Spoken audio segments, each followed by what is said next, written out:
Hello, hello. Happy New Year, everyone, and welcome back to It's All Light. I'm your host, Natalie Baugh, and today I have a few things on my mind that I'm just so excited to dive into. They're my passions, and as well as things that can help uplift and encourage you to make 2023 a great year. So, first and foremost, I'm going to start off with a quote that I recently found, and I think I've shared it before. I've definitely read it before, and it says, "You often feel tired not because you've done too much, but because you've done too little of what sparks a light in you." And I think that light in us is our passion, is what we naturally gravitate toward in life. And I hope this podcast will spark those passions in you and like just motivate you and get you excited to create a good life, create the life you want to live and be happy and joyful about it. So, with this topic, I'm super passionate about finding that light and spark in you. And I think part of that comes from finding what you're good at, your God-given gifts. And that is something I recently tapped into at a work retreat. We had a speaker come talk to us. Her name was Tara Garrison. She talked about living in your gift. And it's just such an amazing topic. And I think it's a great start to the new year because you're tapping into things you're naturally good at that lead to happiness because you're focusing on what you're good at, if that makes sense. And it'll make more sense as I go in and describe this a little more. So there's some videos from Steve Harvey, and he talks about this, and I'll post those in the show notes. But a quote from him is, "Your gift is the thing you do the absolute best with the least amount of effort." And it's so cool to think about that. Like, think about what you're naturally good at. And it's different for everyone. And it's hard to see in ourselves sometimes. So let's start and think of 3 people. And what would you say their gift is? Don't overthink it. It's just something you think is extremely obvious. And as you think about those people and what naturally stands out to them or in them, what naturally stands out in them to you, you can start to think about yourself and think about what's an obvious gift you've always had, something that's just how you are. And for me, I wrote down when I did this activity, I'm energetic, happy, and a dreamer. Also talkative and curious. There's a lot that I was just like, oh, I don't know. It could be this, it could be that. And then the second question is like, people will tell you what your gift is. So have people reflected that quality back to you? So what have people noticed in me and complimented me in, and that helps me discover what my natural gift is. So think about that. What's an obvious gift you've always had, and do people tell you that? And then another question, what do you do the absolute best with the least amount of resistance? The first thing that popped in my head for myself was talking to people. For me, I sometimes don't have a filter, which is good and bad, but I can just usually approach anyone and talk to anyone about anything. And I feel like that's just a naturally God-given gift I have. And I've been trying to channel it so I can make it uplifting and make it the best for me and use it in my life. Which is, I think, why I started this podcast, right? I love talking to people and engaging with others, as well as just talking in general. And yeah, a lot of people have said that I'm good with people, and it seems natural for me because sometimes I talk to other people. I'm like, wait, it's hard for you to like approach someone. Like on my mission, I had some companions, and it was like hard for me to understand at first that it was hard for them to talk to other people because for me that was just my second nature, right? So what is your obvious gift? What is your God-given gift? You probably have more of them too. Like, what are some gifts that you naturally feel like you are good at? And I think as you tap into those, there are passions lying within those gifts and things you can do with those gifts. Like, this is my passion, and it's also one of my gifts that I believe. So together they come together, and I just feel so happy when I get to do this work and engage with others and talk and also light, just share light, spread light and passion and spark that within others. I think when you are truly living your gift and igniting your passions, your life will just blow you away. Like, you will live such an incredible life. And we all have purposes in life. And I think the more we use our natural gifts, the more we'll be able to accomplish those purposes and be happy and also help others around us. So as you think about your gift, I'm going to also talk about some other things for the new year that you can apply with your gift. So I guess before that, there can be things, power versus force, that block you from living in your gift. And those things are like doing a job that you don't feel energized to do. And then you have to think about, okay, like what is it that I don't want to do about this job? And how can I apply my gift to doing that task or that job? The quote shared that from our retreat was, force always moves against something, whereas power doesn't move against anything at all because force has an insatiable appetite. It constantly consumes. Power, in contrast, energizes and supports. Power gives life and energy, and force takes these away. That's by David R. Hawkins. So we want to feel more power than force. So when we are tapping into our natural gifts, we can create and generate that power versus forcing ourselves to do something. And obviously, there are things in life that we aren't naturally good at that we have to do and we can learn and become better at. But if we start to recognize our natural gifts and learn to apply those to those harder tasks, the better it'll be, the easier it'll become. So then we talked about more career aspects. So if you want to, you can answer these questions too. So in what aspects of your job do you feel the most power in and energized and alive? And then in which aspects of your job do you feel like you're forcing it, where you're drained or stressed? And then how can you bring more of your gift into your work life? So those are some fun questions just to marinate in. And yeah, just going back to what I started with, your gift will make room for your passions, if that makes sense. And it'll be things you can do with ease, and it doesn't feel like work because you're naturally good at it. With that being said, everyone is probably setting New Year goals and intentions, and those do take so much work. But I think what I want you to take away from this is you can use your gift and apply it to those things you want to work on and improve. And that creates that power in your life and the power to create the life you want to live, which is something I've been trying to focus on and recognize what I can control and seeing what habits I lack and what habits I want to create for 2023. And just in my life, sometimes it's really hard to set goals because it feels cliche, right? And it's like, will I accomplish any of these? Like reflecting on 2022, what goals did I set? And I feel like last year was one of the first years that I kind of like stepped back and didn't have like 5 pages in my journal of goals because I get carried away in envisioning things I want to do. And I've started to shift toward intentions versus goals and a few goals. And something I've learned is just a goal without a plan will fail. So if I set an actual goal, I need a plan with it. And that includes a timeline and like daily, weekly, monthly steps, which out of like 10 goals that I set with this plan, usually I accomplish 1 or 2 of them. So reflecting on that and that pattern, I'm trying to think of, okay, what are some intentions that I can work toward? I was also talking to a friend about this, and his is more of what he just wants to do in the year versus accomplish or goals. Just more of an outlook of, yeah, this year I want to do this more or be better at this. And it's more broad. But I think you can have a mix of both. And there's so many areas in your life where you can improve. But I think the first and foremost thing to start is what life do you want to be living? What does that look like to you? What routines do you already have? Because in order to build, for me at least, in order to build a new routine, I have to recognize what routines I'm already good at, because then that is like a springboard. And it's like, oh yeah, I can do this. I've accomplished this before. Like if I set a plan, if I do this, like I'm already good at this. If I just do the same things that got me to that one, then I can do it again for other things. So like for me, I always revert back to flossing my teeth every night and brushing my teeth.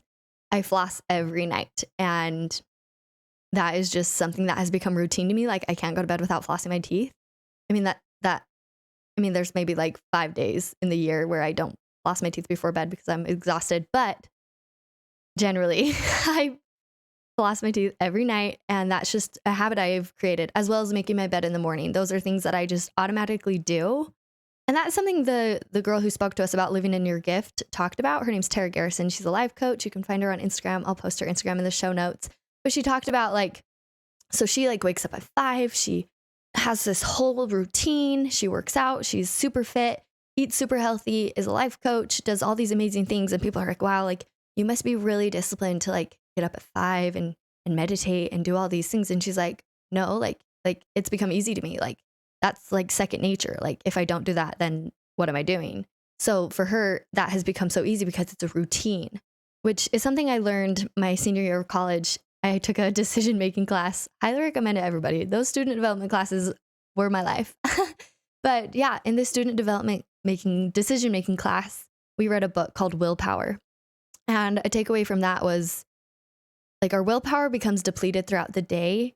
And in order to like maximize our willpower, create routines. These routines then take less effort and we have more willpower to do harder things and different things and newer things and just uplift different areas of our lives as we generate more power towards certain areas.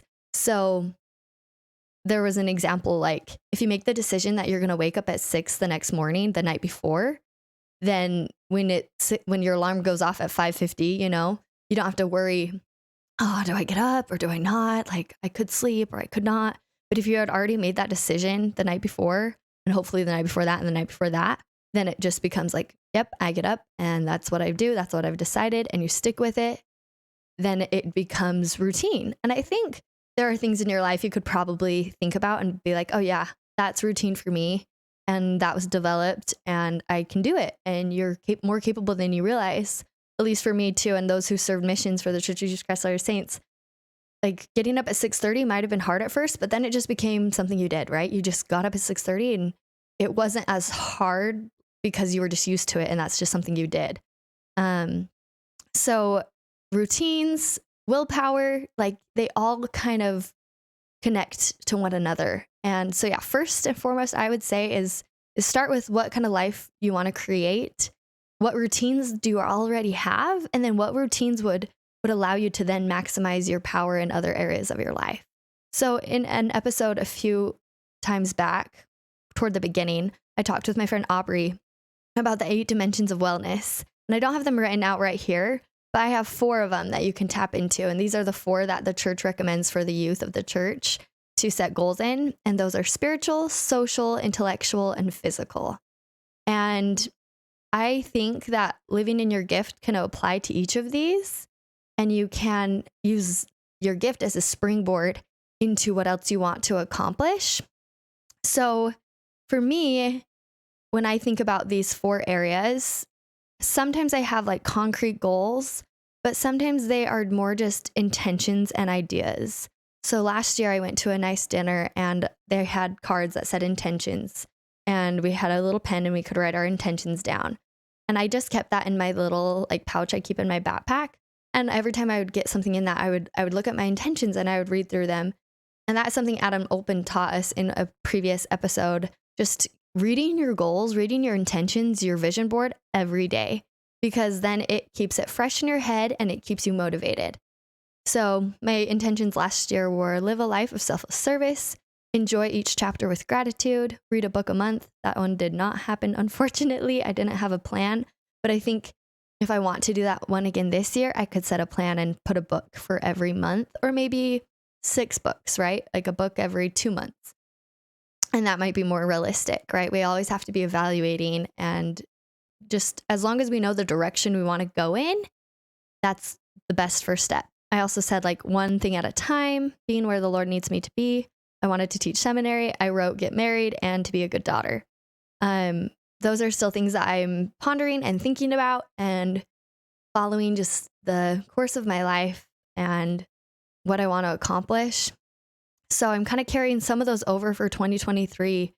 But yeah, my coworker and I were just kind of talking about intentions and more of things we just want to do versus a goal we need to accomplish. And so like for me, it's like, I want to maybe start a planner company. So I'm looking into what that would look like and maybe making a plan of, okay, if I wanted this to really happen, what's the timeline? What do I need to do? What do I need to sacrifice to create that time in for my life, right? And a lot of goals take that hard work and sacrifice. So it's a matter of, as you create that vision of what you want your life to look like, where are areas you could shift and maybe take away time, like watching too much Netflix, take that away and use that time for something else, or like social media too. I hope to do more social media fasts and just take a break from that and maximize my happiness through just living and not worrying about social media. But like do more art, write more, read more.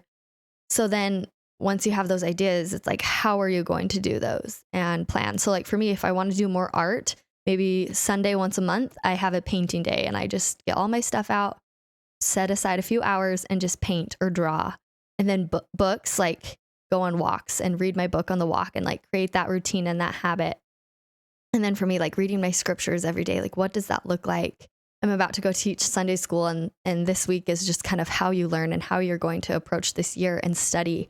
And I listened to a few podcasts in preparation and it's just kind of a general idea of that. What life do you want to be living? What example do you want to be setting?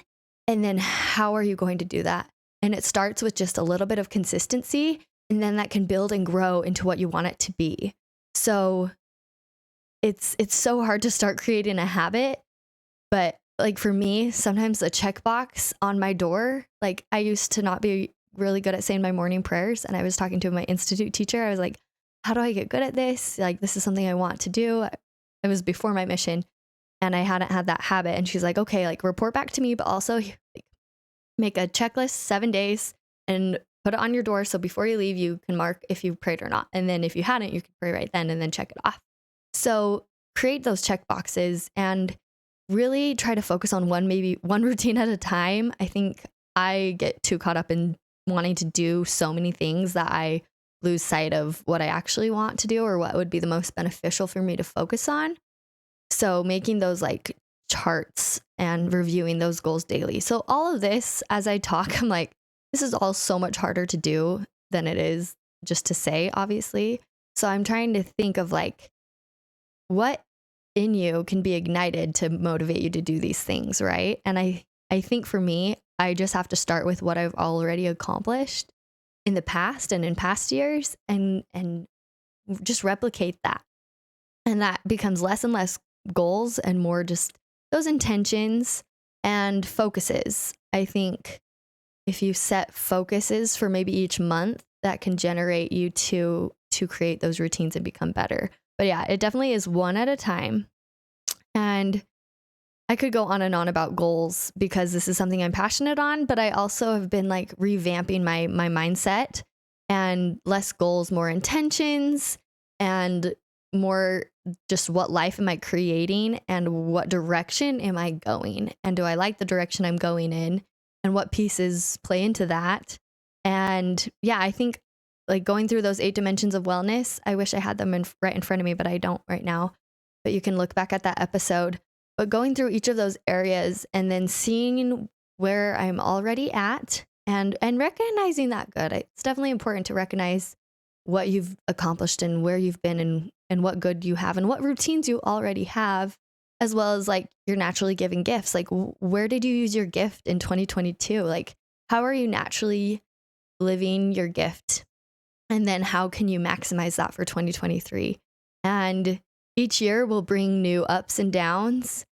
I also think just in that reflection of what you already accomplished, so much change can happen in reflection, right? Every experience we have or every mistake we make becomes a lesson if we look back and learn from it, right? If we dive into what happened and how it happened and what we're going to do differently next, or just how to not let things happen again. Like once you start to reflect and become self-aware of the pieces that play into everything in our lives, this is so broad, but like once you start to connect the dots looking backward, then you can have a clearer path moving forward. So one more thought. I'm just kind of rambling, so I hope you're picking up bits and pieces of this. But I firmly believe that change happens in reflection. And that was one of my projects I did when I was in Beer, Jerusalem. It was my New Testament project. And every week I would just kind of reflect on things that had happened, things that I had studied, experiences, and then just reflect on, okay, like how did I change from that? Or who am I because of that? And looking back now, even now, like 5 years later, I can see how that helped me change into a better person. Because when I started there, I remember I didn't really know where my testimony was at. I mean, I did, but I didn't. I mean, I'd been home from my mission for a year, so I was still kind of in that mode, but I was also like, I don't know if I'm growing or, I wasn't doing those habits as good as I used to, obviously on a mission. So that transition was interesting.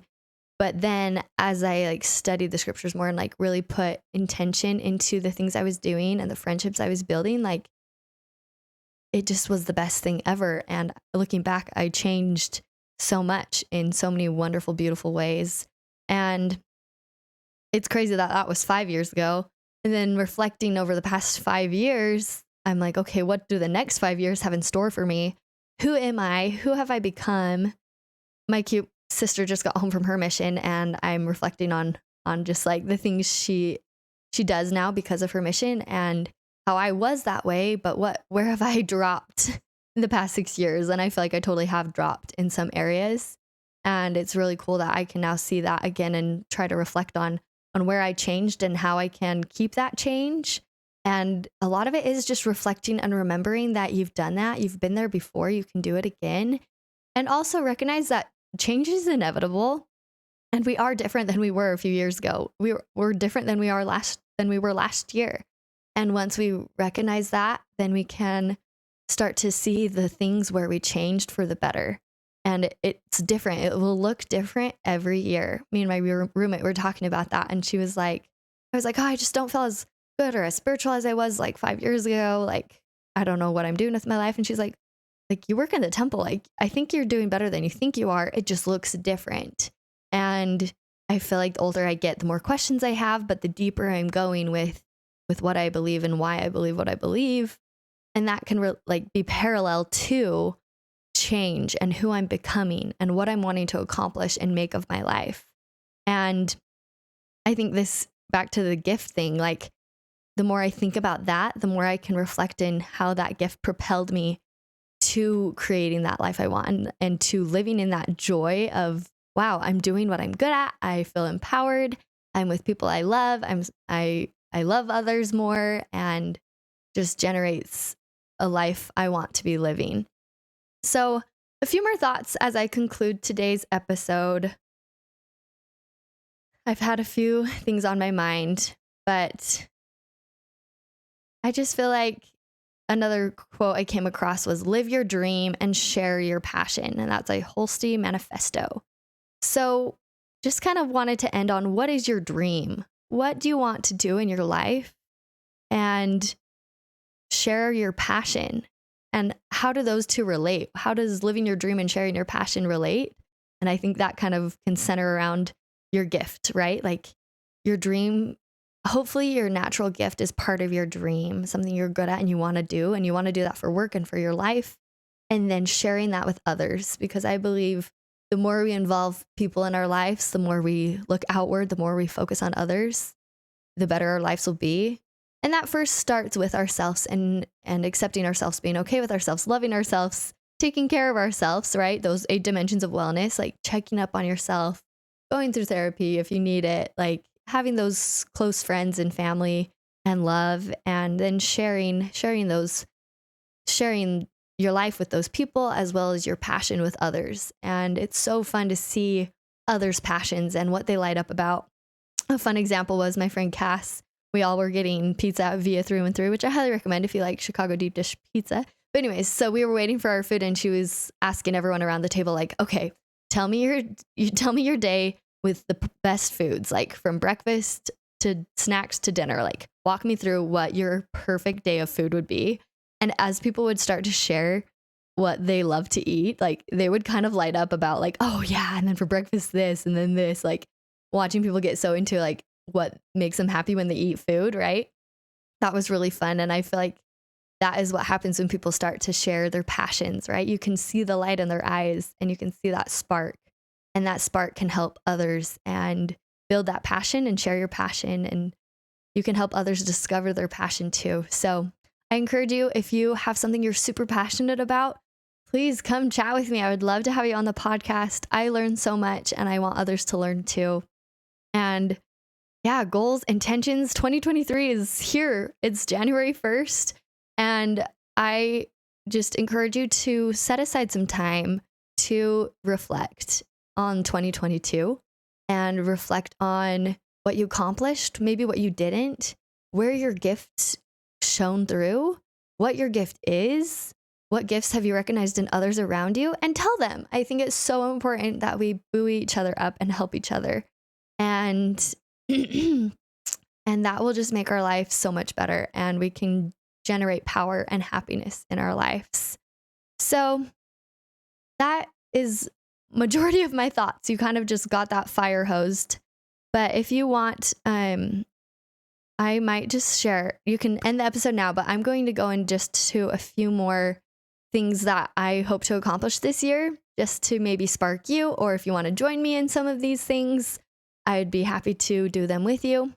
So last year I ran a marathon, and so I'm thinking about, okay, what are my running goals? Me and my friend were contemplating running one and getting a faster time.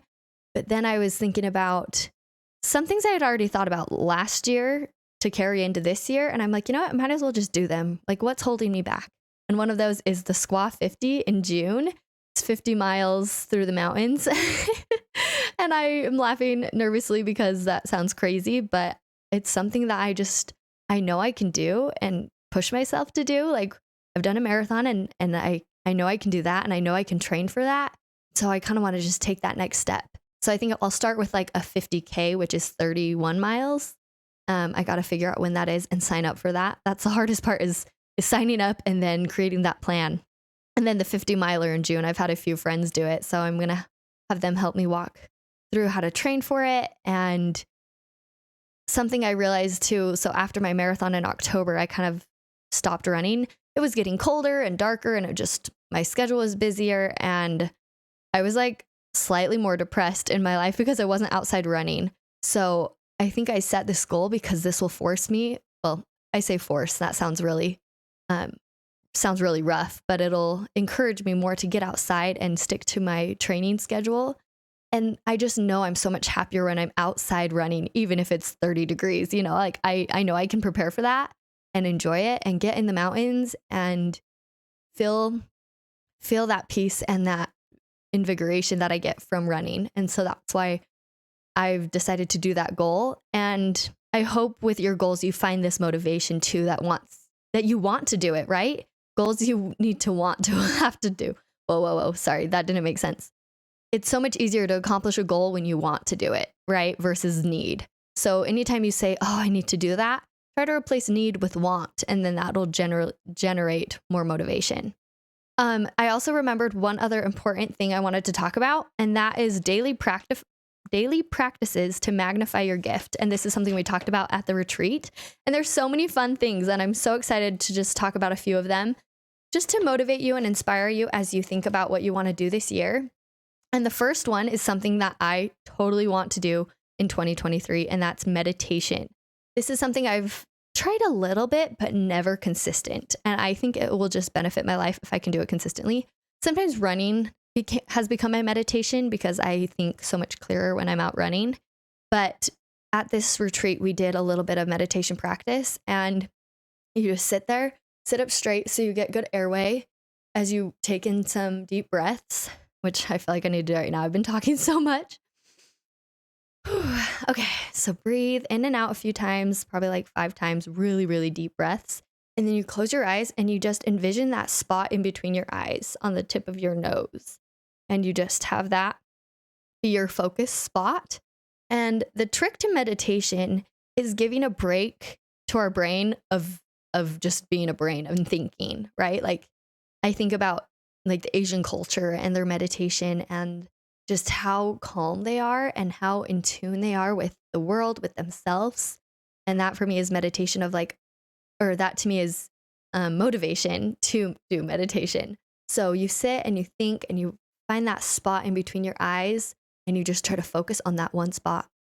And I think at first and for the first little while, so many other thoughts will come to your mind, but you just have to catch yourself and bring it right back and just try to think of nothing, which to me feels near impossible, but I want to get there. I want to try to accomplish what that meditation does. So the coach Tara was talking about her routine, and that's part of her routine and just how that has benefited her life. The second is breath work, which is part of meditation for me, and just bringing oxygen to your brain It calms you down. It eases stress. It really just helps so much. Third, she does a personal development practice. So that could be maybe reviewing your goals. That could be doing a step for your plan to accomplish one of your goals, going through your 8 dimensions of wellness, whatever that is for you. How are you personally developing? Fourth, exercise. Fifth, nutrient dense food. 6, consistent bedtime. 7, consistent wake time. And 8, intentional fun. Doing things that make you feel good, having fun, which is something I'm all about.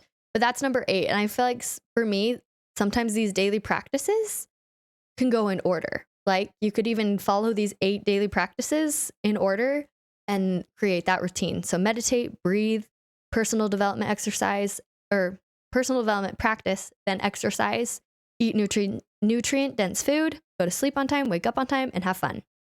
And those are kind of the basis of what I want to accomplish this year.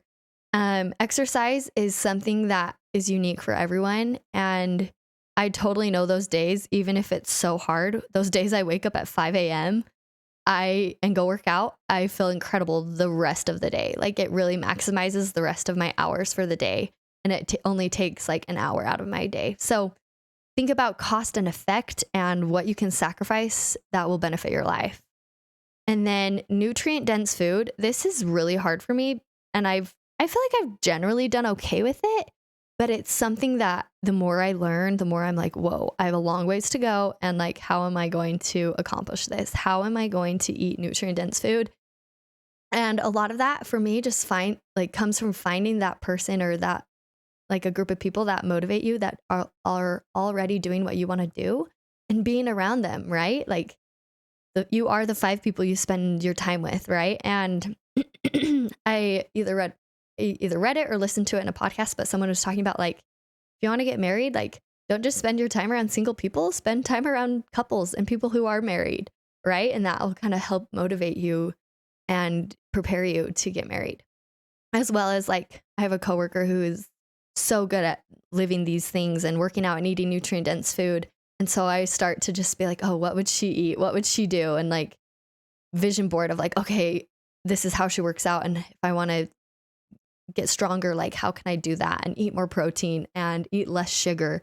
You know, like all those things are running through my head.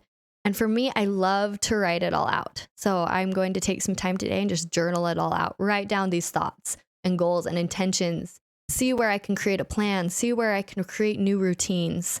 And part of that is like maybe even meal prepping, meal planning, like how am I eating nutrient dense food and not just resorting to a snack or unhealthy food? And going to sleep, like consistent bedtime and consistent wake time. And I think Tara mentioned like at first it's just so hard. And even if you go to bed late and wake up early, like that's a good start. But then you start to realize that you can't handle that. So you need to go to bed earlier if you want to get up earlier, you know? And that probably is the hardest for me because I skipped to number 8, which is intentional fun. So I prioritize fun over a consistent bedtime and wake time. But I've been in routines before and I know how beneficial they are. And hopefully soon, either next week or the week after, we'll have my friend Carly, and she is so good with routines and she can help us walk through that thought process and how to accomplish those things. But intentional fun is the last one, and I'm all about fun. And I think that relates to finding your passions and living in your gift. I think that kind of ties it all together. A few other honorable mentions, I feel like, for daily practices is cold therapy. This is something I've been seeing a lot on social media. It's pretty trendy, but I also think it's really beneficial. And I see some friends who have like those pools outside in their backyards.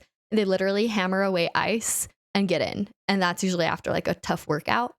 But for me, I'm starting small, and I just, at the end of my shower, I turn it cold, and I need to just muscle up and do it, you know, like, I don't know, that wasn't the right phrase, but just brave up and get in the cold water. So today was a little better, but it was so cold. I like was just like slightly leaning into the cold water, but like that just kind of calms your mind, your heart, your brain.